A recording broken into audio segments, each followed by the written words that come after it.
అందరితో పాటు question answer చేద్దాం అనుకున్నా. మీరు అలా అరిస్తే ఇంకా యూజ్ లేదు ప్లీజ్. మీ గురువు పూరి గారు కూడా వన్ ఆఫ్ ది గురువు ఆర్జీవి గారితో పాటు. సో ఆయన సినిమా రిలీజ్ అవుతుంది, శిష్యుడు గురు సినిమా కూడా రిలీజ్ అవుతుంది. సో గురు శిష్యుల పోటీగా సార్ ఏ రోజు కూడా అంటే పూరి జగన్నాథ్ గారు కానీ, వినాయక్ గారు కానీ, రాజమౌళి గారు కానీ, నేను డైరెక్టర్గా ఎదుగుతున్న రోజుల నుంచి నాకు విపరీతంగా నన్ను ఎంకరేజ్ చేశారు. నా సినిమా డైలాగులు నచ్చినా, సినిమాల పాటలు నచ్చినా నాకు ఫోన్ చేసి మాట్లాడేవాళ్ళు. ఎక్కడ నా ఫంక్షన్స్లో కలిసినా, పార్టీలో కలిసినా ముగ్గురు నాకు గురుతుల్యులు. పూరి గారితో నేను ఎక్కువ వర్క్ చేశా, పూరి గారితో నాకు రిలేషన్ ఎక్కువ. ఏ రోజు కూడా పూరి గారితో కంపేర్ చేసుకునే స్థాయి కాదు నాది. Is a legend director first of all.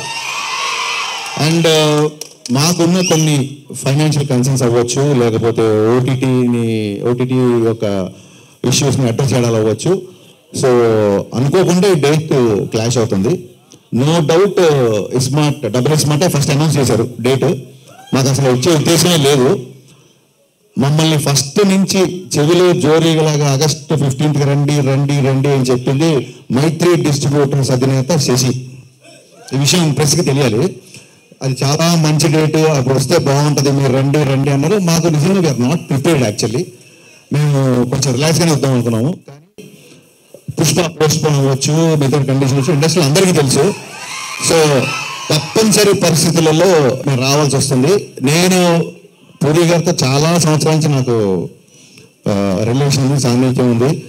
ఒక్క సినిమా క్లాష్ అయినంత మాత్రాన పూరి గారికి నాకు మాట్లాడడం బెడమ అవుతాం అనుకుంటామని అనుకోను. Because is far far far matured దాన్ని. బట్ వాళ్ళు అలా అర్థం చేసుకోలేనట్టుంది, ఎందుకంటే మిమ్మల్ని అన్ఫాలో చేశారు కదా చార్మి గారు. డెఫినెట్గా అండి, వాళ్ళ ప్రొడ్యూసర్ సినిమాకి. సో ప్రొడ్యూసర్కి డెఫినెట్గా నేను ముందుగా డేట్ అనౌన్స్ చేస్తే ఇంకో సినిమా వచ్చినప్పుడు వాళ్ళ ప్లేస్లో నాకు ఉంటే నాకు కొంచెం ఇరిటేషన్గానే ఉంటుంది. సో నేను చార్మి గారిని తప్పు పట్టను. అండ్ సోషల్ మీడియా అనేది ఎవరి ఇష్టం, వాళ్ళకి ఎవరి గంట వాళ్ళు ఫాలో అవ్వచ్చు, ఎవరి గంట అన్ఫాలో అవ్వచ్చు. అండ్ అన్ఫాలో అయినట్టు కూడా నేను కన్ఫర్మ్ చూసుకోలేదు, ఎందుకంటే నాకు ఎవరో మీమ్ పంపించారు.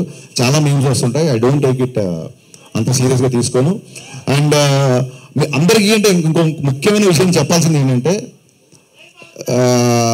రామ్తో నేను సినిమా చేయబోతున్నా. జవాన్ అండ్ కృష్ణమ్మ ప్రొడ్యూసర్, కొమ్మలపాటి కృష్ణ ప్రొడ్యూసర్గా రామ్ గారితో నా సినిమా ఉంది. సో నేను సినిమా చేసే హీరోతో కావాలని క్లాష్ కాలం వెళ్ళట్లేదు. ఇదేంటంటే అన్అవాయిడబుల్ సిచ్యువేషన్స్. సో నాకు మనస్ఫూర్తిగా అందరూ అర్థం చేసుకుంటారు అనుకుంటున్నాను. At the same time double smart, mister Bachchan రెండు బ్లాక్ బాస్టర్ కూడా మనస్ఫూర్తిగా కోరుకుంటున్నాను. హరీష్ గారు మీరు రీమేక్స్ని డీల్ చేసే విధానం డిఫరెంట్గా ఉంటుంది. ఇప్పుడు గబ్బర్ సింగ్ డిఫరెంట్గా ఉంటుందా, బాగుంటుందా? డిఫరెంట్గా ఉంటుంది, బాగుంటుంది. చెప్పచ్చు కదా. సో చాలా యాడ్ ఆన్స్ చేస్తూ ఉంటారు. ఈ సినిమాకి సంబంధించి ఎలాంటి యాడ్ ఆన్స్ ఉంటాయి? ఒరిజినల్ సినిమాకి దీనికి ఎంత చేంజ్ ఉండబోతుంది? చాలా డిఫరెన్స్ ఉంది. ఇప్పుడు మీరు టీజర్లో చూసినట్టు ఒక 85 to 95 మధ్యలో జరిగే కథ ఇది బేసిక్గా. అందుకే అంటే కొంచెం సినిమా గురించి కొంచెం ఈస్టెటిక్గా పోటీగా చెప్పాలంటే, ల్యాండ్ లైన్స్, క్యాసెట్ రికార్డింగ్ సెంటర్లు, బజాజ్ చేతక ల్యాంబోటర్ స్కూటర్లు, పీపీ నెంబర్లు, ఇవన్నీ కుమారస్వామి పాటలు, ఇవన్నీ కలిపితే మిస్టర్ బచ్చన్. నాస్టాలజీ మూమెంట్స్ ఉంటాయి, చాలా చాలా చాలా ఉంటాయి. సినిమా ఫస్ట్ ఆఫ్ ఆల్ అలాగే ఉంటుంది.